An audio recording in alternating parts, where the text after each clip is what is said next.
NSE national stock exchange ಹುಟ್ಟೋಕ್ಕೂ ಮುಂಚೆನೆ ನಮ್ಮ ಬೆಂಗಳೂರು ತನ್ನದೇ ಆದ ಒಂದು ಸ್ಟಾಕ್ ಎಕ್ಸ್ಚೇಂಜ್ ಹೊಂದಿತ್ತು. ಅದು ಯಾವುದು ಅಂತ ಅಂದ್ರೆ ಬ್ಯಾಂಗ್ಳೂರ್ ಸ್ಟಾಕ್ ಎಕ್ಸ್ಚೇಂಜ್, BGSE. ಇದು 1963 ಅಲ್ಲಿ ಸ್ಥಾಪನೆ ಆಗಿದ್ದು.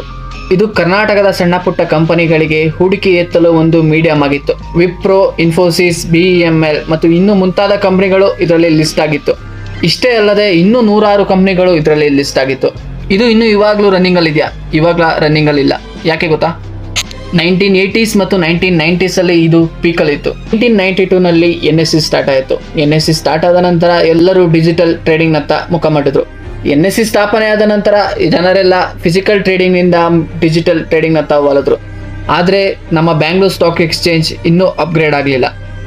ಆಗ ಜನರು ಬರ್ತಾ ಬ್ಯಾಂಗ್ಳೂರ್ ಸ್ಟಾಕ್ ಎಕ್ಸ್ಚೇಂಜ್ ಅಂತ ಹೋಗೋದನ್ನ ಬಿಟ್ಬಿಟ್ರು. ಕಂಪ್ನಿಗಳು NSE ಮತ್ತು BSE ನತ್ತ ಒಲೋಕೆ ಶುರು ಮಾಡಿದ್ವು. ಬರ್ತಾ ಟ್ರೇಡಿಂಗ್ ವಾಲ್ಯೂಮ್ ಕಡಿಮೆ ಆಯಿತು ಮತ್ತು ಇಷ್ಟಾದ ಕಂಪ್ನಿಗಳು ಲಿಸ್ಟ್ ಆಗೋಕೆ ಶುರು ಮಾಡಿದ್ವು ಮತ್ತು ವಾಲ್ಯೂಮ್ ಬರ್ತಾ ಕಡಿಮೆ ಆಗೋಕೆ ಶುರುವಾಯಿತು.